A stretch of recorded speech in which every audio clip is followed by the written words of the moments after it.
بسم اللہ الرحمن الرحیم نحمدہ ونصلی ونسلم علی رسولہ الکریم وعلی آلہ وصحبہ وازواجہ واہل بیتہ اجمعین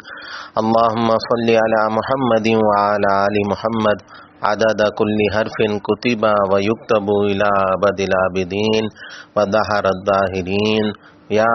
ارحم الراحمین یا رب العالمین اما بعد۔ حضرت عبداللہ ابن عمر رضی اللہ تعالی عنہ سے روایت ہے، نبی کریم صلی اللہ تعالی علیہ وسلم نے ارشاد فرمایا، ہر مسلمان دوسرے مسلمان کا بھائی ہے، کوئی مسلمان کسی مسلمان پر ظلم نہ کرے اور نہ بے یار و مددگار مشکل کے وقت میں اس کو چھوڑے۔ جب تک کوئی شخص اپنے بھائی کی حاجت روائی کرتا رہتا ہے تو اللہ تعالیٰ اس کی حاجت روائی کو، اس کی حاجتوں کو پورا کرتے ہیں، اور جو کوئی اپنے مسلمان بھائی کی دنیاوی تکلیف دور کرے اللہ تعالیٰ اس کی قیامت کی تکلیف دور کریں گے، اور جو کوئی دنیا میں مسلمان کی عیب پوشی کرتا ہے اللہ تعالیٰ قیامت کے دن اس کی عیب پوشی فرمائیں گے۔ یہ حدیث مبارکہ حضور اقدس صلی اللہ تعالی علیہ وسلم کی آپ کے سامنے پڑھی گئی۔ اس میں نبی کریم صلی اللہ تعالی علیہ وسلم نے مومن کی، ایمان والوں کی چند اہم صفات کا تذکرہ فرمایا، اور اس میں سب سے پہلی صفت یہ بیان فرمائی کہ مسلمان ظالم نہیں ہوتا، مسلمان کبھی اپنے مسلمان بھائی پر ظلم نہیں کرتا، اور نہ ہی ظالم کا ساتھی ہوتا ہے۔ جس طرح ظلم گناہ کبیرہ ہے، منع ہے، اسی طرح ظالم کے ساتھ کھڑے ہونا، اس کی حمایت کرنا بھی گناہ کبیرہ ہے اور اللہ کے عذاب کا موجب ہے۔ تو نہ ہم نے ظلم کرنا ہے کسی پر، اور نہ کسی ظالم کا ساتھی بننا ہے، مددگار بننا ہے۔ اور فرمایا کہ اگر کوئی مسلمان کہیں کسی پر ظلم کرتا نظر آئے تو ہمارا فرض ہے کہ ہم اسے ظلم کرنے سے روکیں اور مظلوم کا ساتھ دیں۔ تو یہ بھی ایک صفت ہے مسلمانوں کی، ایمان والوں کی، کہ نہ ظالم ہے، نہ ظالموں کا ساتھ دیتے ہیں، بلکہ ظالموں کو ظلم کرنے سے روکتے ہیں۔ ایک موقع پر نبی کریم صلی اللہ تعالی علیہ وسلم نے ارشاد فرمایا، لوگوں اپنے مسلمان بھائی کی مدد کیا کرو، خواہ وہ ظالم ہو یا مظلوم۔ تو ایک صحابی نے عرض کیا کہ یا رسول اللہ صلی اللہ تعالی علیہ وسلم، مظلوم کی مدد کرنا تو سمجھ آتا ہے، لیکن آپ فرما رہے ہیں کہ ظالم کی بھی مدد کرو، تو اس کا کیا مطلب ہے؟ نبی کریم صلی اللہ تعالی علیہ وسلم نے فرمایا کہ ظالم کی مدد کرنے سے مراد یہ ہے کہ اس کو ظلم کرنے سے روکو اور منع کرو کہ ظلم سے باز آ جا اور ظلم سے رک جا، کہ ظلم قیامت کے دن اندھیروں کی صورت میں ہوگا اور ظالم اللہ کی بارگاہ میں بڑے سخت عذاب کا موجب ہوگا۔ تو اگر اللہ نہ کرے کوئی مسلمان کسی پہ ظلم کرتا نظر آئے تو ہم اس کا بھی ساتھ دیں، ہم اس کی بھی مدد اس اعتبار سے کریں کہ اسے سمجھائیں کہ اسے ظلم کرنے سے باز رکھیں، تو یہ بھی اس مسلمان کی مدد کرنے ہی کے برابر ہے۔ اور مظلوم کی مدد تو بہرحال ہر شخص نے اپنی طاقت کے بقدر کرنی ہی کرنی ہے۔ تو فرمایا کہ ایمان والوں کی، مومن کی صفات یہ ہے کہ نہ وہ ظلم کرتے ہیں، نہ ظالم کے ساتھی ہوتے ہیں،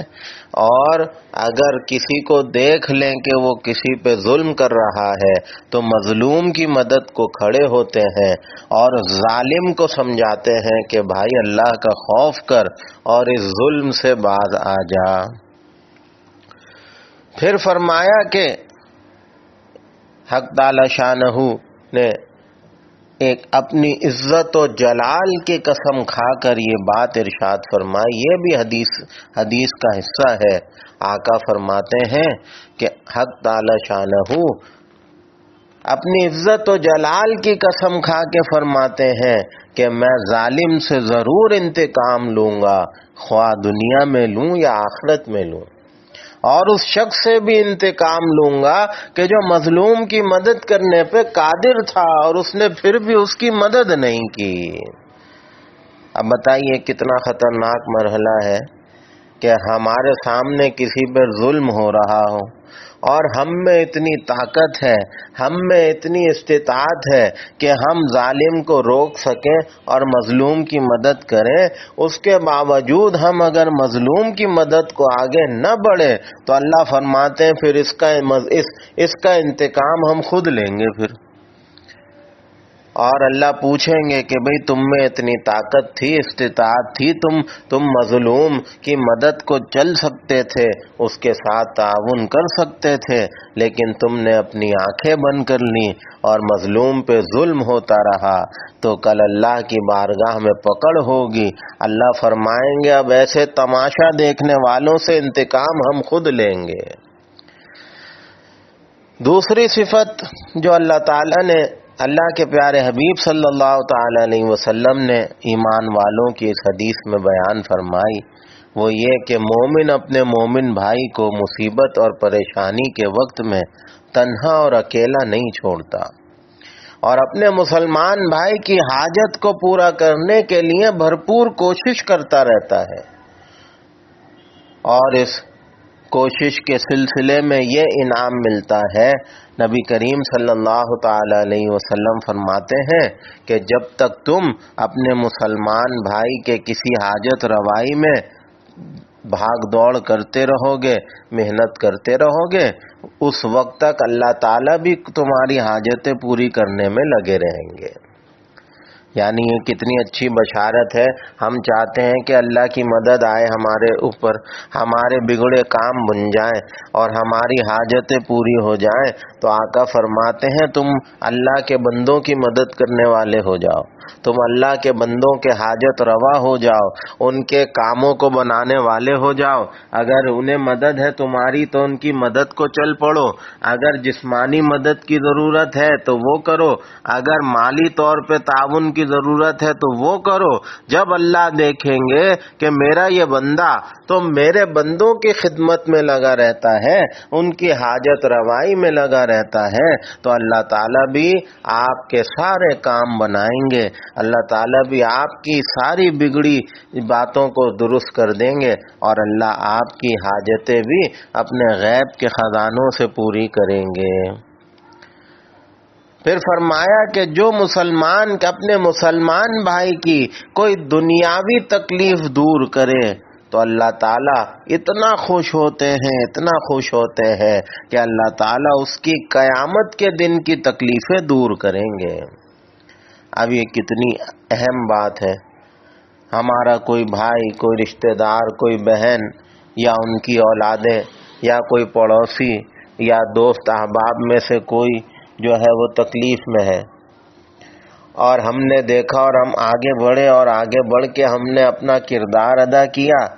اگر چاہے جسمانی طور پر کر سکتے ہیں تو اس کی تکلیف دور، اس کی مدد تو وہ کر دی، اگر مالی طور پہ ہم اس قابل ہیں تو اس طرح سے اس کی مدد کر دی، تعاون کر دیا۔ غرض یہ کہ ہم نے دیکھا کہ ہمارا ایک مسلمان بھائی تکلیف میں ہے، ہماری بہن تکلیف میں ہے، تو ہم نے اس کی اس تکلیف کو دور کرنے کے لیے بھاگ دوڑ کی، تو فرمایا کہ بس یہ اتنا بڑا اجر اور نیکی ہے۔ اللہ تعالیٰ فرمائیں گے تو نے تو اس کے لیے دنیا میں بھاگ دوڑ کی ہے اور اس کی تکلیف کو دور کیا، کل آخرت میں جب تو تکلیف میں ہوگا تو ہم اس دن تیری تکلیفیں دور کر دیں گے، ہم اس دن تجھے راحت اور سکون نصیب کریں گے۔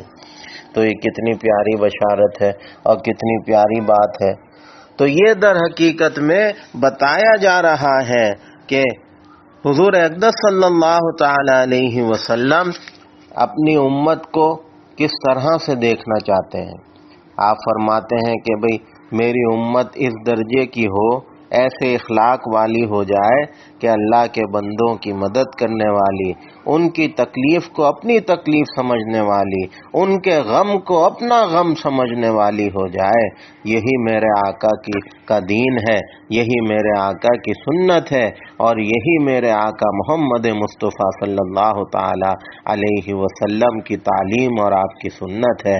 کہ آپ نے اپنی ذات سے غلاموں کی بھی خدمت کی ہے، لونڈیوں اور باندیوں کی بھی خدمت کی ہے، آپ اپنے سے چھوٹوں کی بھی خدمت کرتے تھے، آپ جانوروں کا بھی خیال رکھا کرتے تھے۔ تو ایک مسلمان میں یہ ساری صفات ہونی چاہیے۔ یہی میرے آقا کی خواہش تھی کہ ایمان والے جتنے بھی ہیں کلمہ پڑھنے والے میرے امتی، ان میں یہ صفات پیدا ہو جائے اور وہ اس طریقے پر اعلی اخلاق کے مالک ہو جائیں۔ اللہ تعالی ہم سب کو ان باتوں پر اخلاص کے ساتھ عمل کی توفیق عطا فرمائے۔ وآخر دعوانا ان الحمد للہ رب العالمین۔